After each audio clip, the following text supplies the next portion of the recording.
And next ಸಂಭಾವಿತರ ಪಟ್ಟಿಯಲ್ಲಿ ಇರುವಂತಹ ಒಂದು ನಾನು ಕ್ಯಾಂಡಿಡೇಟ್ ಹೇಳ್ತೀನಿ ಅಂತ ಹೇಳಿದ್ರೆ ಹೇಳೋ. ನಾನು ಹೇಳ್ತೀನಿ ಅಂಕಿತಾ ಅಮರ್. ಓಕೆ. ಅಂಕಿತಾ ಅಮರ್ ಅವರ ಹೆಸರು ಕೂಡ ಕೇಳಿ ಬರ್ತಾ ಇದೆ. ಇತ್ತೀಚೆಗಷ್ಟೇ ಜಸ್ಟ್ ಮ್ಯಾರಿಡ್ ಸಿನಿಮಾದಲ್ಲಿ ಶೈನ್ ಶೆಟ್ಟಿ ಅವರೊಟ್ಟಿಗೆ ಕಾಣಿಸ್ಕೊಂಡಿದ್ರು. ಅದಾದ ನಂತರ ನಮ್ಮನೆ ಯುವರಾಣಿ ಸೀರಿಯಲ್, ಅದರೊಟ್ಟಿಗೆ ಇನ್ನೊಂದು ಸಿನಿಮಾನು ಕೂಡ ಬಂದಿತ್ತು ಅವ್ರದ್ದು. ಸೊ ಅವರ ಒಂದು ಹೆಸರು ಕೂಡ ಕೇಳಿ ಬರ್ತಾ ಇದೆ. ಬಟ್ ನನ್ಗನ್ಸೋ ಪ್ರಕಾರ ಅವ್ರು ಹೋಗ್ತಾರಾ ಇಲ್ವಾ ಅನ್ನೋದು ನನಗನ್ಸೋದು ಏನಂತಂದ್ರೆ 99% ಡೌಟ್ ಇದೆ. ಯಾಕಂತಂದ್ರೆ ಅಂಕಿತಾ ಅಮರ್ ಅವರ ಕ್ಯಾರೆಕ್ಟರ್ನ ನೋಡಿದಾಗ ಬಿಗ್ ಬಾಸ್ ಅವ್ರಿಗಲ್ಲ ಅಂತ ಏನೋ ಅನ್ಸುತ್ತೆ ನನ್ಗನ್ಸೋ ಪ್ರಕಾರ. ಅಂಡ್ ಎಷ್ಟೋ ಸಲ ಏನಾಗುತ್ತೆ ಗೊತ್ತಾ, ಯಾರು ಹೋಗಲ್ಲ ಅಂತ ಅನ್ಕೋತೀವಿ ನಾವು, ಅವರೇ ಸರ್ಪ್ರೈಸಿಂಗ್ ಆಗಿ ಹೋಗಿರ್ತಾರೆ. So you never guess Bigg Boss ಅಲ್ಲಿ ಏನಾಗುತ್ತೆ ಅಂತ. ಬಿಕಾಸ್ ಲಾಸ್ಟ್ ಟೈಮ್ ನೋಡು, ವಿನ್ನರು ಅಷ್ಟೇ, ತ್ರಿವಿಕ್ರಮ್ ವಿನ್ ಆಗ್ತಾರೆ ಅಂತ ಹೇಳಿ ಲಾಸ್ಟ್ ಮೂಮೆಂಟ್ ಅಲ್ಲಿ ಹನುಮಂತ್ ಅವ್ರು ವಿನ್ ಆದ್ರು. ಸೊ ಬಿಗ್ ಬಾಸ್ ಇಸ್ ಅನ್ಎಕ್ಸ್ಪೆಕ್ಟೇಬಲ್, ಏನು ನಾವು ಎಕ್ಸ್ಪೆಕ್ಟ್ ಮಾಡೋಕ್ಕೆ ಆಗಲ್ಲ ಅಲ್ಲಿ. ಸೊ ಹೋದ್ರೂ ಹೋಗ್ಬೋದು, ಹೋಗ್ದೇನೂ ಇರ್ಬೋದು, ಯು ನೆವರ್ ನೋ. ಅಂಡ್ ಯಾ ಇರ್ಬೋದು.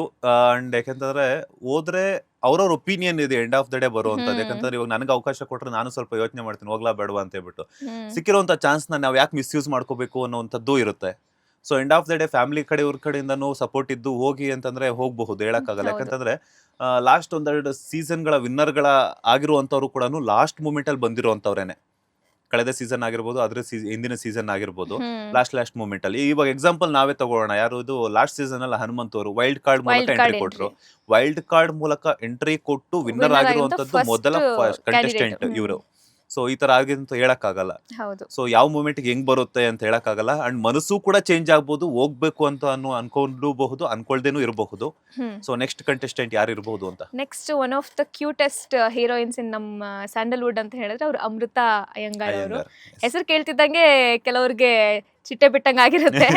ಸೊ ಇನ್ನು ಬಿಗ್ ಬಾಸ್ಗೆ ಅವ್ರು ಹೋದ್ರಂತೂ ಕೇಳೋದೇ ಬೇಡ, ಗ್ಲಾಮರಸ್ ಬ್ಯೂಟಿ ಅವರು.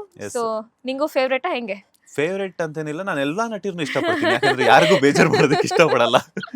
ಸೊ ಆ ಒಂದು ಕಾರಣಕ್ಕೆ ಅಮೃತಾ ಅಯ್ಯಂಗಾರ್ ಅಂದ ತಕ್ಷಣ ಡಾಲಿ ಅವರೊಟ್ಟಿಗೆ ಆಕ್ಟ್ ಮಾಡಿರುವಂತಹ ಸಾಕಷ್ಟು ಸಿನಿಮಾಗಳೆಲ್ಲ ಅವ್ರು ಕಾಣಿಸ್ಕೊಂಡಿದ್ದಾರೆ. ಅದರೊಟ್ಟಿಗೆ ಅವ್ರದೇ ಆದಂತಹ ನಟನೆಯಲ್ಲಿ ಚಾಪುವನ್ನ ಮೂಡಿಸಿದ್ದಾರೆ. ಸೋಷಿಯಲ್ ಮೀಡಿಯಾದಲ್ಲಿ ಸದಾ ಆಕ್ಟಿವ್ ಆಗಿರುವಂತಹ ನಟಿ. ಸ್ಯಾರಿ ಉಟ್ರೆ ಹೆಂಗಿರ್ತಾರೆ, ಮಾಡರ್ನ್ ಡ್ರೆಸ್ಗೂ ಸೈ, ಅದ್ರ ಜೊತೆಗೆ ಟ್ರೆಡಿಷನಲ್ ಲುಕ್ಗೂ ಸೈ ಅನ್ನುವಂತಹ ಅಮೃತಾ ಅಯ್ಯಂಗಾರ್ ಅವರು. ಸೊ ಅವ್ರು ಹೋದ್ರೆ ಹೆಂಗಿರಬಹುದು ನಿಮ್ಮ ಪ್ರಕಾರ ಅಂತ? ಅವ್ರು ಹೋದ್ರೆ ಕೋರ್ಸ್ ಒಂದು ಯುನೋ ಪ್ರತಿ ಸೀಸನಲ್ಲೂ ಬಿಗ್ ಬಾಸ್ದು ಒಬ್ರು ಒಂದು ಬ್ಯೂಟಿಫುಲ್ ಗ್ಲಾಮರ್ಸ್, ಈಗ ನಮ್ಮ ಸೀಸನ್ 11 ತಗೊಂಡ್ರೆ ಅನುಷಾ ರೈ ಅವರಿದ್ರು, ಅದೇ ತರ ಇಲ್ಲಿ ಅಮೃತಾ ಅಯ್ಯಂಗಾರ್ ಅವರು. ಸೊ ಎಲ್ರಿಗೂ ಒಂದು ಹುಡುಗರಿಗಂತೂ ತುಂಬಾ ಖುಷಿ ಆಗುತ್ತೆ. ಯೂಶ್ವಲಿ ಫೈಟ್ಸು ಜಾಸ್ತಿ ಅದಿದೆಲ್ಲ ಅಮೃತಾ ಅಯ್ಯಂಗಾರ್ ಪರ್ಸ್ನಲಿ ಹೆಂಗಂತ ಗೊತ್ತಿಲ್ಲ ನಂಗೆ, ಬಟ್ ಹೇಳ್ತಿರೋದೇನಂತ ಹೇಳಿದ್ರೆ, ಈಗ ಫೈಟ್ಸು ಗಲಾಟೆಗಳು ಕಾಂಟ್ರವರ್ಸಿಗಳು ಒಂದ್ ಕಡೆ ಆದ್ರೆ ಅದನ್ನೆಲ್ಲ ಬಿಟ್ಟು ಒಂದು ಖುಷಿಯಾಗಿ ಎಲ್ಲರೂ ನೋಡಬೇಕು, ಒಂದು ಗಾಸಿಪಿಂಗ್ ಮಾಡೋದು, ಲೇಡೀಸ್ ಒಂದ್ ಕಡೆ ಕೂತ್ಕೊಂಡು ಮಾಡೋದು, ಅದಕ್ಕೆಲ್ಲ ಒಂದಷ್ಟು ಕ್ಯಾಂಡಿಡೇಟ್ಸ್ ಬೇಕಲ್ಲ. ಇವ್ರು ಹಂಗೆ ಮಾಡ್ತಾರೆ ಅಂತಲ್ಲ, ಬಟ್ ಆ ಥರ ನಂಗೆ ಮಜವಾಗಿರುತ್ತೆ ಅಂತ ಹೋದ್ರೆ. ಓಕೆ. ಅಂಡ್ ಏನಂದ್ರೆ ಇವ್ರು ನನ್ಗನ್ಸೋ ಪ್ರಕಾರ ಅಂದ್ರೆ ಮೆಂಟಲಿ ತುಂಬಾ ಸ್ಟ್ರಾಂಗ್ ಇದಾರೆ ಅಂತ ಅನ್ಸುತ್ತೆ ನನ್ಗನ್ಸೋ ಪ್ರಕಾರ. ಫಿಸಿಕಲಿ ಹೆಂಗೋ ಗೊತ್ತಿಲ್ಲ, ಯಾಕಂತಂದ್ರೆ ಯಾವ್ಯಾವ ತರದ ಟಾಸ್ಕ್ ಗಳನ್ನ ಕೊಡ್ತಾರೆ ಅನ್ನೋದು ಊಹೆಗೂ ಕೂಡ ನಿಲ್ಕದ್ದು. ಬಿಗ್ ಬಾಸ್ ಅಂತ ಬಂದಾಗ ಯಾವ ತರ ಟಾಸ್ಕ್ ಗಳನ್ನ ಕೊಡ್ತಾರೆ, ಫಿಸಿಕಲಿ ಆಗಿರ್ಬೋದು, ಮೆಂಟಲಿ ಆಗಿರ್ಬೋದು, ಯಾವ್ಯಾವ ತರ ಇರುತ್ತೆ. ಅಂಡ್ ಅಲ್ಲಿ ಇನ್ನೊಂದೇನಂತಂದ್ರೆ ಊಟ ಟೈಮ್ ಟು ಟೈಮ್, ನಿದ್ದೆ ಅನ್ನೋದು ಗೊತ್ತಾಗಲ್ಲ. ಯಾವ ದಿನ ಬೆಳಗಾಗಿದ್ಯಾ ಕತ್ಲಾಗಿದ್ಯಾ ಅಂತಾನು ಗೊತ್ತಾಗೋದಿಲ್ಲ. ಅಂಡ್ ಲಾಸ್ಟ್ ಸೀಸನ್ ಅಲ್ಲಂತೂ ಸ್ವರ್ಗ ನರಕ ಅನ್ನೋ ಕಾನ್ಸೆಪ್ಟ್ ಎಲ್ಲ ಇತ್ತು. ಈ ಸಲ ಇನ್ನೇನೇನ್ ಟ್ವಿಸ್ಟ್ ಗಳು ಬರುತ್ತೋ ಅದು ಗೊತ್ತಿಲ್ಲ. ಸೊ ಎಲ್ಲದಕ್ಕೂ ರೆಡಿ ಆಗಿರ್ಬೇಕು. ಸೊ ಅದಾದ ನಂತರ ಇನ್ನೊಂದೇನಂತಂದ್ರೆ, ಇನ್ನೊಬ್ಬರ ಹೆಸರು ಕೂಡ ಕೇಳಿ ಬರ್ತಾ ಇರುವಂತದ್ದು ಅಂದ್ರೆ, ಕಾಮಿಡಿಯಲ್ಲೇನೆ ತಮ್ಮ ಕಚಗುಳಿಯನ್ನ ಇಟ್ಟಂತಹ ಚಂದ್ರಪ್ರಭಾ ಅವರ ಹೆಸರು ಕೂಡ ಕೇಳಿ ಬರ್ತಾ ಇದೆ. ನಿಂಗಕ್ಕೋ ಕೆಂಪಕ್ಕೋ ಅಂತ ಹೇಳ್ಬಿಟ್ಟು ಕನ್ನಡ ಕಿರುತೆರೆ ವೀಕ್ಷಕರನ್ನ ತಮ್ಮ ಅದ್ಭುತವಾದಂತಹ ಕಾಮಿಡಿ ಟೈಮಿಂಗ್ಸ್, ಅದರೊಟ್ಟಿಗೆ ಡ್ಯಾನ್ಸ್ ಮೂಲಕ ಒಂದೆರಡು ಸ್ಟೆಪ್ಸ್ ಹಿಂಗ್ ಹಾಕಿದ್ರು ಅವರು. ಆ ಸ್ಟೆಪ್ಸ್ ಮೂಲಕ ಸಾಕಷ್ಟು ರೀಲ್ಸ್ ಗಳನ್ನು ಕೂಡ ಅವರು ಇದ್ ಮಾಡಿದ್ರು, ಪ್ರಖ್ಯಾತರಾಗಿದ್ರು ರೀಲ್ಸ್ ಗಳ ಮೂಲಕನೂ ಕೂಡ. ಅವರ ಹೆಸರು ಕೂಡ ಕೇಳಿ ಬರ್ತಾ ಇದೆ. ಸೊ ಇದು ಥರ್ಡ್ ಕಂಟೆಸ್ಟೆಂಟ್. ಯಾಕಂದ್ರೆ ಕಾಮಿಡಿ ಜಾನರ್ ಅಲ್ಲಿ ನೋಡಿದ್ರೆ ಮಡೆನೂರು ಮನು ಅವ್ರ ಹೆಸರಿದೆ, ರಾಘವೇಂದ್ರ ಅವ್ರ ಇದೆ, ಈಗ ಚಂದ್ರಪ್ರಭಾ ಅವ್ರದಿದೆ. ಸೊ ಈ 3 ಜನರಲ್ಲಿ ಯಾರು ಹೋಗ್ಬೋದು ಅಂತ ನಿಮ್ಗೆ ಅನ್ಸ್ತಿದೆ? ಇನ್ನೊಬ್ರು ಟಕ್ ಆಫರ್ ಕೊಡೋದಕ್ಕೂ ಬರ್ತಾ ಇದಾರೆ. ಹುಲಿ ಕಾರ್ತಿಕ್ ಅವರ ಹೆಸರು ಕೂಡ ಕೇಳಿ ಬರ್ತಾ ಇದೆ. ಓಕೆ. ಸೊ ಅಂದ್ರೆ ಏನಂತಂದ್ರೆ, ಪ್ರತಿಯೊಂದು ಸೀಸನ್ ಅಲ್ಲೂ ಕೂಡ ಕೇಳಿ ಬರುತ್ತೆ ಹೆಸರುಗಳು. ಇದೇನಂತ ಆಗುತ್ತೆ ಅಂತಂದ್ರೆ, ಆಡಿಯನ್ಸ್ ಡಿಸ್ಕಸ್ ಮಾಡುವಂತದ್ದಾಗಿರ್ಬೋದು, ಇಲ್ಲ ಅಂತಂದ್ರೆ ಸೋಷಿಯಲ್ ಮೀಡಿಯಾದಲ್ಲಿ ಒಂದಷ್ಟು ಅವರವರ ಫ್ಯಾನ್ಸ್ ಗಳು ವ್ಯಕ್ತಪಡಿಸುವಂತದ್ದಾಗಿರ್ಬೋದು, ಇನ್ನೊಂದು ಬಲ್ಲ ಮೂಲಗಳಿಂದ ಬಂದಿರುವಂತಹ ಮಾಹಿತಿ ಕೂಡ ಆಗಿರಬಹುದು. But end of the day ಏನಾಗುತ್ತೆ ಅಂತಂದ್ರೆ, ಇವಾಗ ನಾವ್ ಹೇಳ್ತಾ ಇದೀವಲ್ಲ, ಇವ್ರು ಇಷ್ಟು ಜನ ಬರ್ಬೇಕು ಅಂತಾನು ಏನಿಲ್ಲ, ಬರಬಾರ್ದು ಅಂತಾನು ಏನಿಲ್ಲ. ಎಂಡ್ ಆಫ್ ದ ಡೇ ಏನಂತಂದ್ರೆ, ಎಂಡಮಾಸ್ ಕಡೆಯಿಂದ ಕಾಲ್ ಹೋಗ್ಬಿಟ್ಟು ಬಿಗ್ ಬಾಸ್ ಟೀಮ್ ಅಲ್ಲಿ ಅವ್ರದೇ ಆದಂತಹ ಒಂದು ಟೀಮ್ ಇರುತ್ತೆ. ಯಾರನ್ನ Approaching ಸೂಟೇಬಲ್ team, ಅನ್ಸುತ್ತೆ, ಯಾರ್ಯಾರು ಸೂಟೇಬಲ್ ಇದಕ್ಕೆ, ಯಾರ್ಯಾರು ಸೂಟೇಬಲ್ ಅಲ್ಲ ಅಂತ ಹೇಳ್ಬಿಟ್ಟು. ಯಾಕಂತಂದ್ರೆ end of the day entertainment ಅನ್ನೋದು 1.5 ಗಂಟೆ ಕಾಲ ನಾವು ಕೊಡಬೇಕು ಪ್ರತಿದಿನ ಅಂತಂದ್ರೆ 100-120 ದಿನ.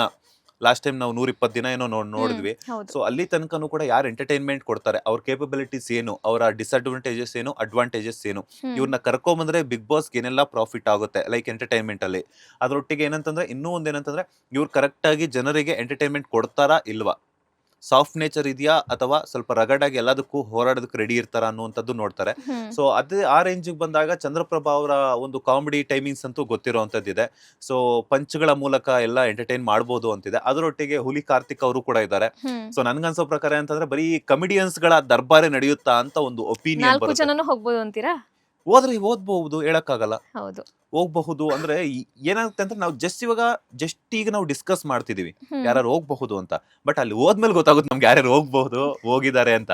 ಕರೆಕ್ಟ್. ಸೊ ಹಾಗಾಗಿ ಹೋದ್ರೆ ಏನಂತಂದ್ರೆ ಕಾಮಿಡಿಗಂತೂ ತೊಂದರೆ ಕೊರತೆ ಇರಲ್ಲ. ಇರೋದಿಲ್ಲ. ಯಾಕಂದ್ರೆ ಒಬ್ಬೊಬ್ರು ಎಲ್ಲರೂ ಕೂಡ ಕಾಮಿಡಿಯಲ್ಲಿ ಪಳಗಿರೋದ್ರಿಂದ ತಮ್ಮದೇ ಅಂತಹ ಒಂದು ಪಂಚ್ಗಳ ಮೂಲಕ ಅಂತನೂ ಸಖತ್ ಕಾಮಿಡಿಯನ್ನ ಕೊಡ್ತಾರೆ ಅಂತ ನನ್ನ ಒಂದು ಒಪಿನಿಯನ್. ಲೇಟೆಸ್ಟ್ ಹಾಗೂ ಇಂಟ್ರೆಸ್ಟಿಂಗ್ ಸುದ್ದಿಗಳಿಗಾಗಿ ಬಾಸ್ ಟಿವಿ ಕನ್ನಡ ಚಾನೆಲ್ನ ಸಬ್ಸ್ಕ್ರೈಬ್ ಮಾಡಿ. ಹಾಗೆಯೇ ಬೆಲ್ ಐಕಾನ್ ಪ್ರೆಸ್ ಮಾಡಿ.